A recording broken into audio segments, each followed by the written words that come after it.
Hello friends, मैं हूं आपका दोस्त नरेंद्र माहेश्वरी और आज का जो टॉपिक है और सवाल है जो हमसे हमारे एक सब्सक्राइबर ने पूछा था कि भाई मुझे जो है वो कस्टम क्लियरिंग एजेंट का काम मुझे सीखना है तो मैं कैसे सीखूं। तो आज इस वीडियो के अंदर इसी सवाल का मैं जवाब दूंगा कि कस्टम क्लियरिंग एजेंट का काम आप कैसे सीख सकते हैं। पहली चीज़ जो होती है वो थ्योरी है, यानी थ्योरिकल इन्फॉर्मेशन होती है। जो आपका बिजनेस या जो भी काम आप सीखना चाह रहे हो उसके बारे में जितनी ज़्यादा से ज़्यादा इन्फॉर्मेशन आप कलेक्ट कर सको कि वो काम कैसे होता है, वो काम किस तरह से किया जाता है और उस काम को किस तरीके से करना चाहिए और किस तरीके से नहीं करना चाहिए, और वो क्या तरीके हैं जिसकी मदद से आप जो है वो कम से कम वक्त में वो स्पेसिफिक काम कर सकते हो और लोगों से कैसे डील कर सकते हो। ये तमाम चीज़ें जो है ये थ्योरी के अंदर आ जाती हैं।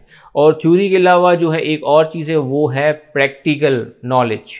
थ्योरी में जो चीज़ें सीखी जाती हैं उनको जो है प्रैक्टिकली उनको रियल लाइफ में अप्लाई करना होता है। तो बेसिकली यही दो चीज़ें होती हैं, एक थ्योरी है और दूसरा है प्रैक्टिकल। अगर आपको कस्टम क्लियरिंग एजेंट का काम सीखना है तो सबसे पहले जो है आपको उस काम के बारे में तमाम चीज़ें जो है वो सीखनी होंगी, वो इन्फॉर्मेशन आपने कलेक्ट करनी होंगी कि काम कैसे होता है, एक कस्टम क्लियरिंग एजेंट जो है वो क्या काम करता है। सबसे पहले तो आपको ये समझना होगा। देखिए दोस्तों, अगर आप कस्टम क्लियरिंग एजेंट जो है बनना चाह रहे हो तो इसका मतलब ये है कि आपको थोड़ा बहुत तो पता है कि कस्टम क्लियरिंग एजेंट क्या काम करता है, या आपके रिश्तेदार या दोस्त ये काम कर रहे हैं, आपने देखा है कि वो अच्छा पैसा कमा रहे हैं, तो अब आपके जहन के अंदर भी ये चीज़ें आ गई है कि मुझे भी कस्टम क्लियरिंग एजेंट बनना जो है वो चाहिए। तो बनने से पहले जो है पहले ये समझ लें कि कस्टम क्लियरिंग एजेंट करता क्या है और क्यों कस्टम क्लियरिंग एजेंट जो है वो इंपोर्ट और एक्सपोर्ट के बिज़नेस में एक इम्पोर्टेंट रोल प्ले करते हैं। देखिए दोस्तों, कुछ भी कोई भी प्रोडक्ट किसी भी मुल्क में, पाकिस्तान में हो या किसी भी पूरी दुनिया के अंदर ये जो है अप्लाई किया जाता है। कोई भी प्रोडक्ट किसी एक मुल्क में आता है, इंपोर्ट होकर जो है वो आता है या एक्सपोर्ट होकर बाहर जाता है, तो उस कंट्री की स्पेसिफिक जो है कुछ एजेंसीज़ होती हैं, कुछ इदारे होते हैं जिनका काम होता है जो सामान उस मुल्क में आ रहा है या उस मुल्क से जा रहा है उसको चेक करना। तो उसको कस्टम्स कहते हैं। वो डिपार्टमेंट कस्टम्स डिपार्टमेंट कहलाता है। कुछ बॉर्डर सिक्योरिटी, कुछ जो है बॉर्डर मैनेजमेंट, अलग मुल्क में जो है वो उसके अलग अलग नाम होते हैं।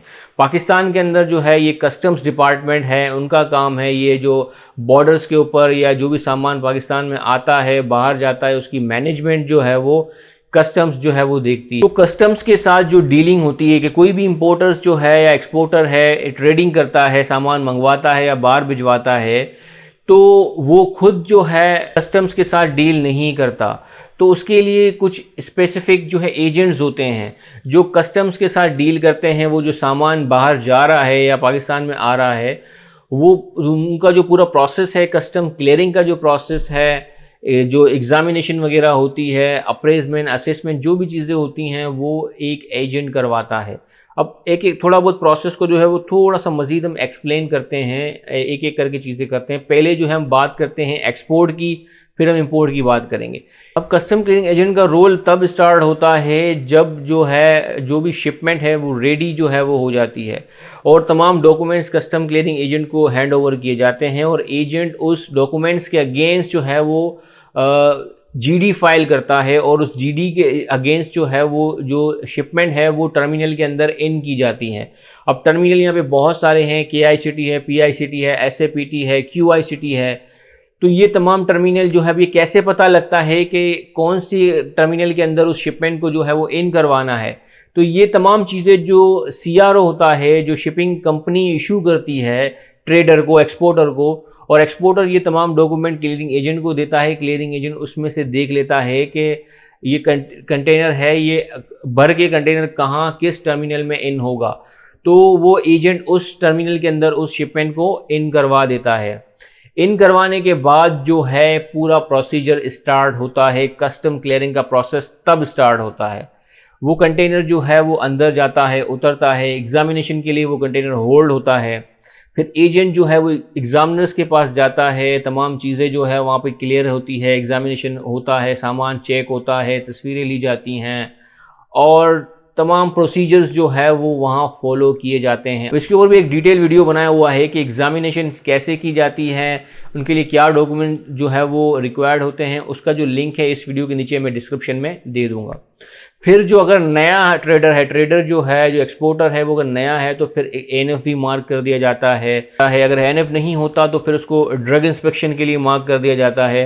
तो एजेंट का काम होता है उनसे भी मिलना, सामान को जो है वो चेक करवाना और तमाम चीज़ें प्रोसेस करवाना, और जो भी लेना देना हुआ वो करना और सामान को क्लियर करवाना जो है ये कस्टम क्लियरिंग एजेंट की जिम्मेदारी है। और तमाम जो प्रोसेस है कस्टम्स के वो पूरे करवाकर जो फाइनल जो टर्मिनल की पेमेंट होती है वो पेमेंट करना ये कस्टम क्लियरिंग एजेंट की जिम्मेदारी है। वो एक्सपोर्टर को इन्फॉर्म कर देता है कि भाई आपका कंटेनर रिलीज हो चुका है, मेरी जॉब जो है वो कंप्लीट हो गई, टास्क कंप्लीट हो चुकी है। उसके बाद वो अपना बिल बना के एक्सपोर्टर को वो दे देता है। वो एक्सपोर्ट के अंदर चलता है। और इंपोर्ट के अंदर जो है ये क्या प्रोसीजर होता है, इंपोर्ट में कस्टम क्लियरिंग एजेंट का रोल तब स्टार्ट होता है जब इंपोर्टर ओरिजिनल डॉक्यूमेंट्स जो है वो एजेंट को देता है, और एजेंट जो है वो उसके अकॉर्डिंगली जीडी जो है वो फाइल कर देता है। और जैसे ही वेसल यहाँ पर लगता है, कंटेनर उतर जाता है, जीडी तमाम चीज़ें सबमिट करके उनके अगेंस्ट जो ड्यूटी टैक्सेस बनते हैं वो ड्यूटी टैक्सेस पे किए जाते हैं। और पे करने के बाद जो है वो एग्जामिनेशन का प्रोसेस वगैरह तमाम चीज़ें शुरू होती हैं। एग्जामिन होगा, फिर कंटेनर खुल के चेक होता है, और फिर जो है वो वैल्यू वगैरह चेक की जाती है, रूलिंग वगैरह तमाम चीज़ें इसके अंदर चेक की, असेसमेंट में जीडी जाती है, ग्रुप में जाती है, वहाँ से ग्रुप में जाके जो है वहाँ से डील करना, ग्रुप में जीडी करवाना, अगर कोई इशू है उसको सॉल्व करवाना, ये एक कस्टम क्लियरिंग एजेंट का काम है। और जितनी इन्फॉर्मेशन जो है आप हमारे इस वीडियो से और कहीं से भी इंटरनेट पे, यूट्यूब पे मज़ीद और भी वीडियोज़ है वहाँ से आप ले सकते हो, जितनी इन्फॉर्मेशन आप ले सकते हो आप ले लें। लेकिन जो रियल इन्फॉर्मेशन है कि हो क्या रहा है एक्चुअली इस बिज़नेस के अंदर, ये क्लियरिंग एजेंट कैसे काम कर रहा है, वो आपको तब पता चलेगा जब आप खुद जो है वो काम कराने के लिए जो है वो उतरोगे मैदान में।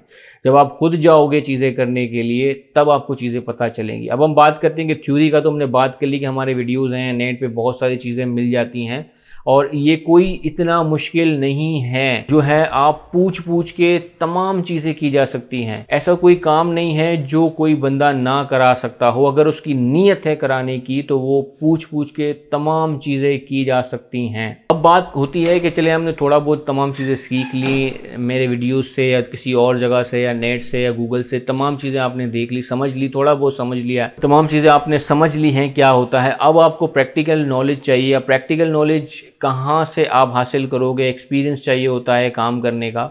तो ये नॉलेज जो है आपको किसी कस्टम क्लियरिंग एजेंट के पास जाकर काम करने से ही आपको मिलेगी, ऐसे कोई नहीं मिलेगी डायरेक्ट। नेट पे तमाम चीज़ें जो है वो एक लिमिट तक चीज़ें आप सीख सकते हो। रियल इन्फॉर्मेशन जो है आपको तब मिलेगी जब आप खुद मार्केट में उतरोगे काम करने के लिए। अब आपको किसी भी कस्टम क्लियरिंग एजेंट पे, बहुत सारे कस्टम क्लियरिंग एजेंट हैं, ज़्यादातर आपको कस्टम क्लियरिंग एजेंट कहाँ मिलेंगे, कराची की मैं बात कर रहा हूँ, दूसरे शहरों का मुझे आइडिया नहीं है। कराची के अंदर सबसे ज़्यादा कस्टम क्लियरिंग एजेंट आपको मिलेंगे। कस्टम हाउस आपने देखा है, न्यू कस्टम हाउस बिल्डिंग है, उसके सामने ही बिल्कुल गली के अंदर। अब इस गली के अंदर आपको ज़्यादातर जो है कस्टम क्लियरिंग एजेंट ही आपको मिलेंगे। आप यहाँ पर चले जाए, या तो कोई आपके कोई दोस्त हो या रिश्तेदार हो, अगर कोई आपको रेफ़र कर सकता है कि भाई ये हमारे दोस्त हैं, अगर वो आपको कोई रेफ़र कर सकता है तो वहाँ चले जाए। फ्री ऑफ कॉस्ट अपनी सर्विस आप ऑफ़र करोगे तो चांसेस ये होते हैं कि लोग रख लेते हैं। मुफ्त में बंदा मिल रहा होता है तो वो रख लेते हैं। तो आप चले जाएं, लोगों को अब खुद एफर्ट करें। सीखना है तो फिर आपको भागदौड़ थोड़ा बहुत करना पड़ेगा। कोई घर बैठे आपको हाथ पकड़ के लेने के लिए कोई नहीं आएगा, आपको बाहर निकलना पड़ेगा। अगर कोई दोस्त या रिश्तेदार वगैरह है तो वो तो बेहतरीन हो जाएगा, वो आपको रेफ़र करेंगे, आपको इजीली रख लिया जाएगा। अगर वो दोस्त या रिश्तेदार नहीं है तो फिर आपको भागदौड़ करनी पड़ेगी। मैंने आपको कहा ना कस्टम क्लियरिंग एजेंट के सामने गली है, उसके अंदर बहुत सारे कस्टम क्लियरिंग एजेंट हैं। अपनी CV लें, वहाँ चले जाएंगे। भाई मैं काम सीखना चाह रहा हूँ, मैंने थोड़ी बहुत इन्फॉर्मेशन ली है, मैं प्रैक्टिकली सीखना चाह रहा हूँ, मैं अपनी सर्विसेज फ्री में आपको ऑफ़र कर रहा हूँ, मैं आपसे कोई 1 रुपया भी नहीं लूँगा। जो काम आप मुझे बोलोगे, जहाँ भगाओगे मैं जाके जो है काम करूँगा। फिर उनके साथ जाएं, चीज़ें भागदौड़ करें और सीखें। देखें, अगर वहाँ पर भी आप चले जाओगे ना, देखिए लोग जो है आपको हाथ पकड़ के चीज़ें नहीं सिखाएंगे। आपने खुद जो है भागदौड़ करनी है। अगर वो कहीं काम से जा रहे हैं या पोर्ट पे जा रहे हैं कस्टम क्लियरिंग के लिए या कंटेनर क्लियर करवाने के लिए, तो आप बोले भाई मैं भी साथ चल रहा हूँ, आपके पेपर पकड़ूंगा, देखूंगा दूर से, मैं चलूँगा। तो तो अक्सर लोग जो है नहीं सिखाते, वो बोल रहे भाई तुम नहीं सीख सकते हो, मुश्किल काम है, तुमसे नहीं होगा। बोले भाई नहीं होगा, मैं फिर भी चल रहा हूँ, मैं अगर नहीं होगा तो मैं पेपर पकड़ के पीछे खड़ा रहूँगा, देखता रहूँगा आप क्या करोगे। अब ये आपके ऊपर है कि कैसे वहाँ तक पहुँचना है। लोग नहीं पहुँचने देते, ये आप याद रखिएगा, लोग नहीं पहुँचने देते, नहीं सिखाते अपनी चीज़ें। अब आपके ऊपर होना चाहिए कि भाई आप कैसे लोगों को कन्वेंस करते हो, कैसे जो है उनसे मिलजुल के तमाम चीज़ें आप सीखते हो। जब आप पोर्ट पर पहुंचोगे तो पोर्ट पर वहाँ पर बहुत सारे लोग मदद करने वाले होते हैं, वो आपको बता देंगे कि ये ऐसे होगा, ऐसे होगा, ऐसे होगा, ऐसे होगा। कराने के लिए आपको खुद जाना पड़ेगा, याद रखिएगा। और जब चीज़ें आप सीख जाओ तो थोड़ी सी हिम्मत करें और पेपर उठाएं और खुद निकल जाएं कस्टमर के लिए क्लियरिंग करवाने के लिए। पूछ पूछ के तमाम चीज़ें करके आप खुद ही कर लोगे। जब अब एक दफ़ा आप कर लोगे तो एक बेहतरीन कॉन्फिडेंट आपके अंदर आ जाएगा। तो ये चीज़ें कोई इतनी मुश्किल नहीं है अगर आपने सीखनी है। देखिए एक चीज़ इंपॉर्टेंट है, वो याद रखना है, आपका मकसद जो है वो काम सीखना होना चाहिए, ना कि स्टार्टिंग के अंदर पैसे कमाना। हमारे पास ही बड़े लड़के आ रहे होते हैं, वो 1-2 महीने में चीज़ें सीखते हैं तो वो समझते हैं कि हम बड़े तवंगर बन गए हैं और बड़े मास्टर बन गए हैं इस फील्ड के अंदर।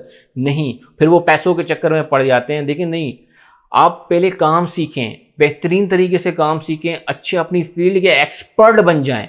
जब चीज़ें अच्छे से समझ में आ जाएंगी ना तो फिर पैसा ऑटोमेटिकली आपके पास आएगा। जब आप काम करोगे तो पैसा भी आएगा। लेकिन स्टार्टिंग के अंदर आप पैसे के पीछे पड़ गए तो फिर लोग आपसे मोहताज होने, दूर होना शुरू हो जाएंगे कि ये बंदा जो है सिर्फ पैसे के चक्कर में पड़ा रहता है और वो हमारा भी खांचा मारता है। याद रखिएगा ये चीज़ें हैं कस्टम क्लियरिंग के अंदर। कस्टम क्लियरिंग की फील्ड के अंदर खांचेबाजी और इस तरह की जो स्पीड मनी ये बहुत पाई जाती है। तो अगर आप स्टार्टिंग के अंदर ही उनके पैसे मारने की कोशिश करोगे तो वो आपको पीछे धकेल देंगे और फिर आप दोबारा उठ नहीं पाओगे। तो आप स्टार्टिंग में आपका मकसद सिर्फ और सिर्फ काम सीखना होना चाहिए। उनको पैसे कमाने दो, उनको वो आपको बेवकूफ़ समझते रहे तो बेवकूफ़ बन जाओ। भाई बेवकूफ़ हूँ मैं, बस मुझे काम ही सीख। जब आप काम सीख जाओ तो फिर जाके जो है वो और जगह चल, जब आपको काम आएगा तो आपको हर कोई अपने पास रख लेगा। जब आप वहाँ काम करा रहे होते हो तो लोग देख रहे होते हैं कि भाई बंदा है, ये काम का बंदा है, तो वो खुद जो है वो रिकमेंड करते हैं कि भाई आ जाओ हमारे पास जॉब है, इस तरह की चीज़ें। फिर काम बहुत मिलता है, काम करने वालों के लिए काम बहुत। तो ये बेसिक चीज़ें थी जो मैंने समझी आपके साथ शेयर की।